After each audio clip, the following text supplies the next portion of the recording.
എൻ്റെ പേര് ബോബൻ സക്കറിയ. ഞാൻ അമേരിക്കയിൽ ഫിലാഡൽഫിയ എന്ന സ്ഥലത്തു നിന്ന് വരുന്നു. പരിശുദ്ധ മാതാവും തിരുക്കുമാരനും എനിക്ക് തന്ന പുനർജന്മം നന്ദി പറയാൻ വേണ്ടിയാണ് ഞാൻ വന്നിരിക്കുന്നത്. കഴിഞ്ഞ വർഷം ജൂൺ മാസത്തിൽ എൻ്റെ കിഡ്നിയിൽ ഒരു ക്യാൻസർ വന്നു. 7.5 സെൻറ്റിമീറ്റർ നീളമുണ്ടായിരുന്നു. അത് എടുത്ത് കളയേണ്ടതായിട്ട് വന്നു.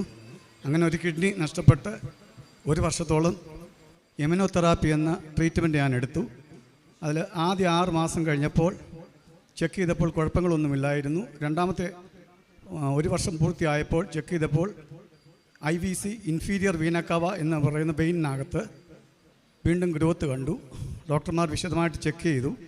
15 ഡോക്ടർമാരടങ്ങുന്ന പാനൽ ചെക്ക് ചെയ്ത് അവർ പറഞ്ഞു ഒന്നും ചെയ്യാൻ പറ്റില്ല, അവിടെ ടച്ച് ചെയ്യാനൊക്കത്തില്ല, ഓപ്പറേഷൻ ചെയ്യാനൊക്കത്തില്ല, വേറെ ഒരു ട്രീറ്റ്മെൻറ്റും പറ്റത്തില്ല.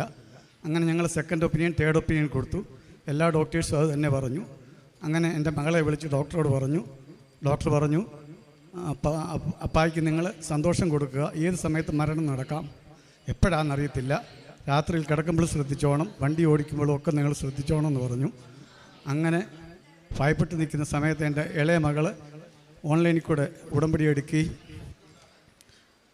ഞങ്ങൾ പ്രാർത്ഥന തുടങ്ങുകയും ചെയ്തു. അങ്ങനെ മുട്ടുകുത്തി ഞങ്ങൾ പ്രത്യക്ഷീകരണ പ്രാർത്ഥനയും സന്ധ്യാപ്രാർത്ഥനയും വേദവായനയും നടത്തി. അത് കഴിഞ്ഞ് നവംബർ 16-ാം തീയതി ഞാൻ ഉടമ്പടി എടുത്ത് പ്രാർത്ഥിച്ചുകൊണ്ടിരുന്നു.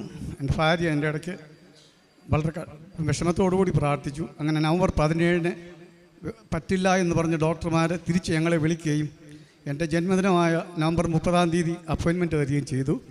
ഞങ്ങളിവിടെ ചെന്നു. എൻ്റെ ഭാര്യ വിഷമത്തോട് പ്രാർത്ഥിച്ചു, എൻ്റെ മാതാവേ ഒരു സന്തോഷമായ ഒരു വാർത്ത തരുവാൻ ഇടയാകണമെന്ന്. 30-ാം തീയതി ചെന്നു.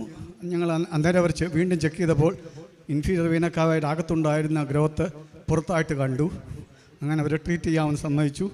അങ്ങനെ 5 ദിവസം എവരി അതർ ഡേയിൽ ഒന്നിടവിട്ടുള്ള ദിവസങ്ങളിൽ 2 മണിക്കൂർ വെച്ച് റേഡിയേഷൻ ചെയ്തു. കഴിഞ്ഞ 4-ാം തീയതി മുതൽ 13-ാം തീയതി വരെയുള്ള ട്രീറ്റ്മെൻറ്റ് കഴിഞ്ഞ് ഫ്ലൈ ചെയ്യാമോ എന്ന് ഡോക്ടറോട് ചോദിച്ചു. ഡോക്ടർ പറഞ്ഞു എനിക്ക് ഫ്ലൈ ചെയ്യാം, സേഫ് ആണെന്ന് പറഞ്ഞു. അങ്ങനെ എൻ്റെ മാതാവിനെ കാണാൻ വേണ്ടി വന്നതാണ്, നന്ദി പറയാനും വന്നതാണ്.